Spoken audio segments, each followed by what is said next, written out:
Olá, mais uma vez aqui e quero te dizer que mais uma vez é um grande prazer poder partilhar de um tempo contigo, partilhar de meditações que Deus tem trazido ao meu coração para que a minha vida seja edificada e de alguma forma poder edificar a sua vida também. Quero partilhar contigo um texto do Antigo Testamento, 2 Samuel, capítulo 24, verso de número 10. Coloquei para nos acompanhar um álbum da Vineyard chamado Mais Que Paixão, de 2004. Vale muito a pena você conferir essas canções edificantes, canções que realmente são um elevo para a alma. No Antigo Testamento, 2 Samuel. Olha só que coisa legal. Deixa eu te ensinar isso.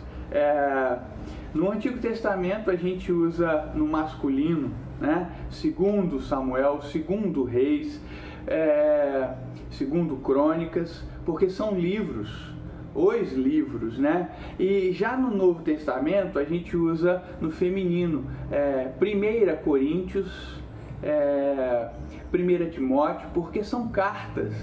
Então, a gente usa no feminino no Novo Testamento, porque são as cartas, e no masculino no Antigo Testamento, porque são os livros. Sabia? Se não sabia, agora aprendeu.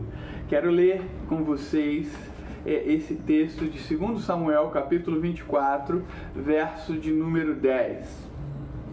Eu vou ler algumas versões para que a gente tenha um entendimento amplificado daquilo que a gente quer meditar com vocês hoje.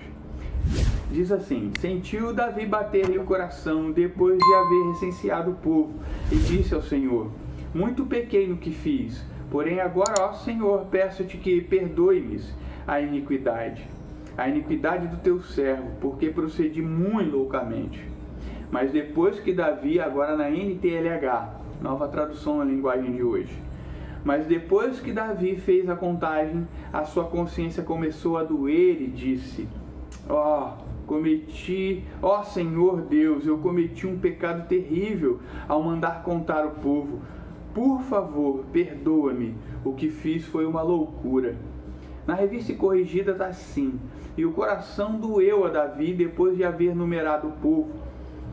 E disse Davi ao Senhor: muito pequei no que fiz, porém agora, ó Senhor, peço-te que transpasses a iniquidade do teu servo, porque tenho procedido muito loucamente. Eu queria trazer essa meditação e li esses versos, esse verso em diferentes versões da palavra, para que a gente compreenda o que estava acontecendo aqui. Só para você entender, Davi tinha recebido uma palavra do profeta, e Deus havia mandado dizer a Davi que ele não deveria fazer o censo. O tempo passou e ele, em seu coração, desejou, maquinou e fez o censo. E agora a sua consciência havia pesado. E a tradução Revista e Atualizada traz a seguinte sentença: sentiu Davi bater-lhe o coração. Talvez seja a versão que deixe isso bem claro, né? Por mais que na NTLH fale que a consciência tenha pesado, na Revista Corrigida que doeu-lhe o coração, também tem um sentido muito próximo do original, e eu queria trazer o original só para que você tivesse essa ideia da grandeza e do impacto que realmente Davi estava sofrendo, daquilo que aconteceu com ele. A consciência ter pesado, o coração ter lhe batido, ter doído nele, porque essa é a expressão no original. A expressão é nakar, ali no hebraico, e significa golpear, ser açoitado, ser atingido com força. Entre outras traduções, né, entre outras palavras que trazem significado, o que Davi ali sentiu foi exatamente isso, como se tivesse tomado uma pancada. Ele falou assim: caramba, olha o que eu fiz, olha o que eu fiz. Eu fiquei meditando nisso e pensando a respeito dessa postura de Davi. A Bíblia fala que Davi era um homem segundo o coração de Deus, e como um homem segundo o coração de Deus, deliberadamente vai de encontro à sua vontade. Somos nós, nossos corações são enganosos. O meu coração é enganoso. Quando eu decido ouvir o meu coração em detrimento da palavra, em detrimento daquilo que o Senhor tem mostrado, me ensinado e iluminado o caminho para que eu trilhasse, quando eu decido o caminho que eu quero trilhar, que eu vou trilhar, a minha consciência me leva a trilhar caminhos, a veredas sórdidas, sombrias. Quando você já não se viu fazendo, praticando, tendo ações e você se arrepende, nossa, por que eu estou fazendo isso? Eu não sou esse. Às vezes a gente diz isso, né? Eu não sou esse. Falar coisas que você não queria ter dito, ser quem você não é ou quem você não deveria ser. E às vezes a consciência nos atropela, às vezes a consciência vem nos punir, e é exatamente o que estava acontecendo com Davi aqui. Ele tinha sido golpeado, atropelado por uma consciência santa que ele na realidade tinha. Ele era um homem de Deus, ele era um homem temente ao Senhor, mas se desviou naquele momento e tomou decisões por si só e foi atropelado por essa consciência santa, por uma sombra de santidade que estava em seu coração, que o fez cair em si. Mas eu quero que você preste muita atenção no que esse texto nos revela. Quero que você pare e reflita de forma profunda, gaste tempo pensando no porquê essas coisas só acontecem depois que a gente faz. A minha consciência dói muito depois que eu cometo erro. O texto diz isso e de forma muito clara. Sentiu Davi bater-lhe o coração depois de haver recenseado o povo. Depois que Davi fez a contagem, depois. Irmãos, isso é muito interessante. Isso é algo para que eu e você esteja sempre atento. O Senhor nos dá total liberdade para caminhar pelas veredas sórdidas se a gente escolher isso. Para andar por caminhos sombrios se a gente escolher isso. Para fazer escolhas terríveis se a gente decidir por isso. A minha consciência santa, por mais que me alerte, sabe, o sentido aranha do Homem-Aranha, opa, tem algo acontecendo, algo ruim, mas ainda assim eu posso tomar essas decisões. Sempre depois, só depois é que eu caio em si e preciso lidar com as decisões que eu tomei, com as escolhas que fiz, com as palavras que proferi. Às vezes nós ferimos pessoas que nós amamos muito e a gente vai precisar lidar com isso.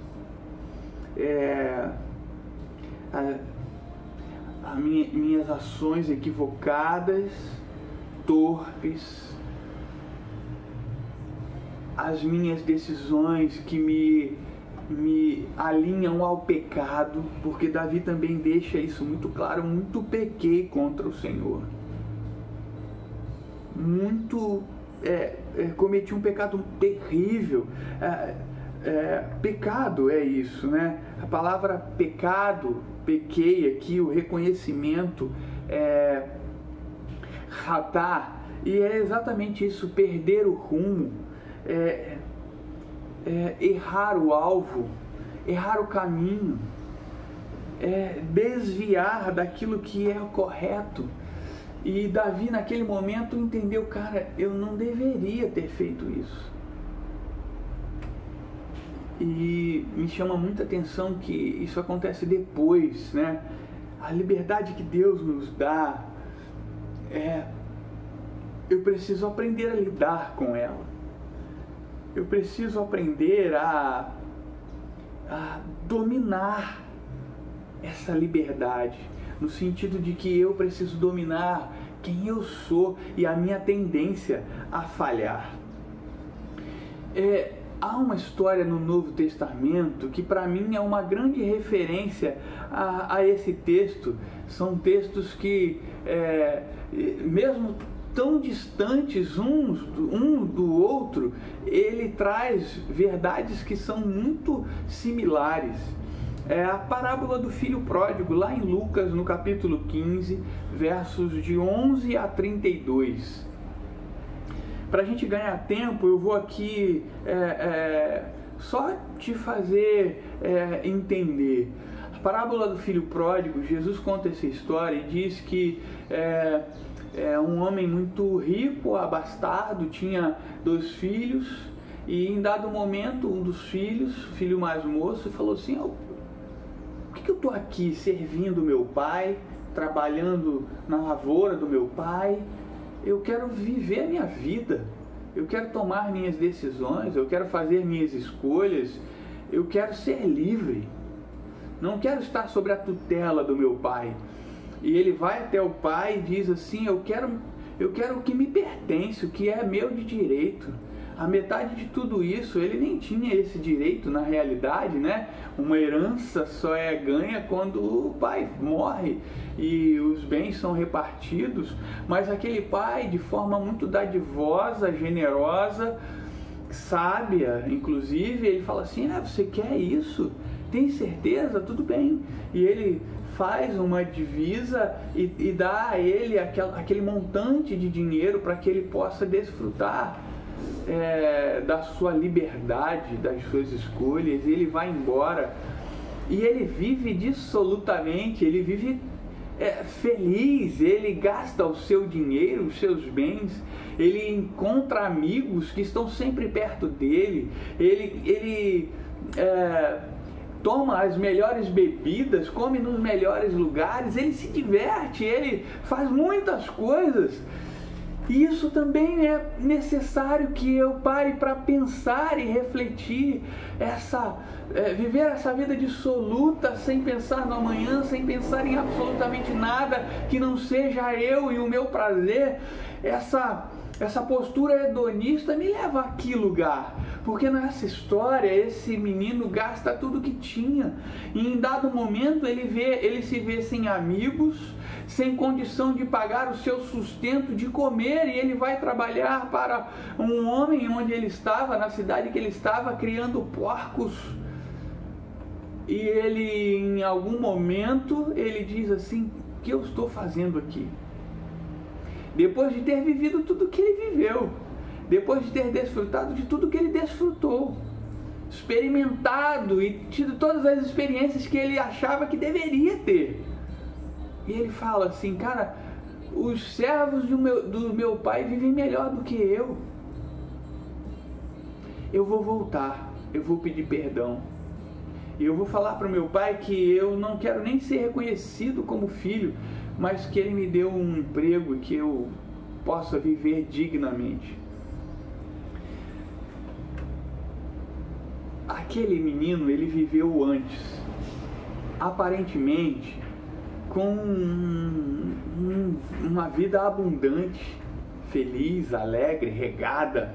E eu quero que você entenda que a gente viver como a gente quer, do jeito que a gente quer, abraçado unicamente aos prazeres, se esquecendo de responsabilidades, se esquecendo de princípios, se esquecendo de como a vida deve ser. E eu quero que a gente aqui, trazendo para uma meditação cristã, viver a nossa vida independente da vontade de Deus, nos faz viver, por mais que felizes, mas nos faz viver como zumbis. A gente só acha que está vivo. Eu gosto de The Walking Dead. E o zumbi só vive ali para devorar carne. E ele se satisfaz com isso. Mas ele não está vivo de verdade. Ainda que ele tenha prazer ao conseguir o seu objetivo, ele não está vivo. E às vezes a gente vive exatamente assim. Como zumbis, a gente não está vivo, a gente está desfrutando de algo que é frugal, que é temporário e que vai cobrar o seu preço, porque uma hora a nossa consciência pesa e diz: o que estou fazendo aqui? Eu gastei minha vida toda aqui. E agora?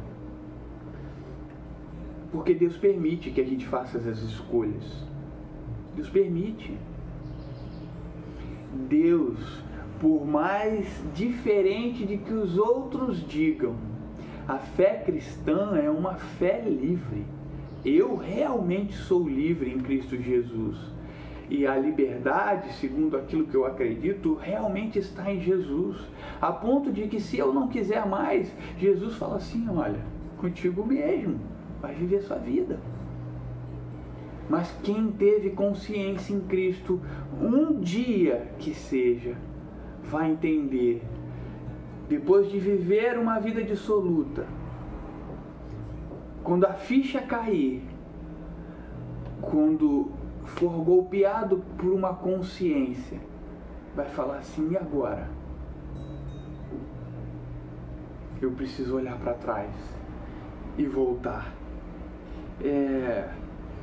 Na parábola do filho pródigo tem uma palavra que é desperdiçar. O filho entende que desperdiçou parte de sua vida, fazendo o que ele bem entendia. Não desperdice a sua vida. Não desperdice o seu tempo. Não desperdice o vigor. Não desperdice a sua alegria. Não desperdice sua disposição. Não desperdiça. Usa isso da melhor forma possível. Em 1 João, João diz que Deus escolheu os jovens porque são fortes, porque têm a vida à frente, porque têm disposição, porque têm esse vigor. O vício da vida, e desfrutar do vício da vida nos braços do Senhor é a melhor coisa que qualquer um pode experimentar. Não tem nenhuma loucura, não tem nenhum caminho da vida louca que se compare a desfrutar da grandeza de Deus. Não tem. Voltando ao texto de 2 Samuel, capítulo 24, então Davi cai em si, é lembrado de que falhou, e ele reconhece o seu erro. Ele diz: pequei, eu errei, eu me perdi no caminho. Reconhecer é importante, é muito importante. É muito importante a gente voltar para os braços do Pai e falar assim: eu falhei, mas o Pai a quem eu sirvo tem um anel para me dar, tem sandálias novas para colocar nos meus pés, e muito mais do que tudo isso, tem braços abertos para me abraçar. Que fantástica é essa história. Que fantástica é essa história. Ele reconhece que falhou, que pecou. Ele reconhece e diz: o meu erro é uma grande loucura, uma grande iniquidade. Ele reconhece que o que ele tinha feito era loucura, e caminhar longe de Deus é loucura. Caminhar longe do conselho do Pai é loucura. Só há um caminho para reescrever essa história. Só há um caminho para a gente reescrever essa história. é pedir perdão e falar assim: Deus, me aceita de volta. Davi é visitado pelo profeta e precisa escolher um castigo. Eu não quero nem falar a respeito disso. Eu quero que você entenda que as nossas escolhas nos trazem consequências inevitáveis. E eu digo para você também, sem medo de errar, irrevogáveis. Eu vou pagar o preço das minhas escolhas erradas. Mas, ao olhar para aquela história lá no Novo Testamento, aquela história que Jesus contou,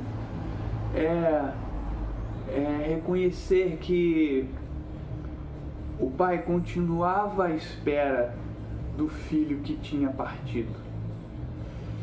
Um pai que continua esperando que você se arrependa, que a sua consciência te faça cair em si e reconheça que tropeçou. Um pai que ainda esperava. Tem uma canção do Stênio Márcios, que o nome é Fim de Tarde no Portão, uma canção linda, linda, linda, linda, que conta essa história. E fala de um pai na porteira em um fim de tarde esperando, e ao longe ele enxerga o filho maltrapilho, quebrado, sofrido, voltando, e ele corre para abraçar o filho. Eu quero te deixar com essa palavra. Você tem um pai que continua na porteira esperando por você. Se arrependa e volte para ele. Se arrependa e entenda que foi loucura ir para longe de Deus, ir para longe do Pai, ir para longe desses braços tão carinhosos e cuidadosos. E no Novo Testamento essa história termina com uma festa. É uma festa para o Pai te receber. Ele sabe dos teus erros. E às vezes você se culpa. Você fala: eu não sou digno. Você acha que ele não será capaz de te receber. Então, eu quero te dizer que você está errado. Ele,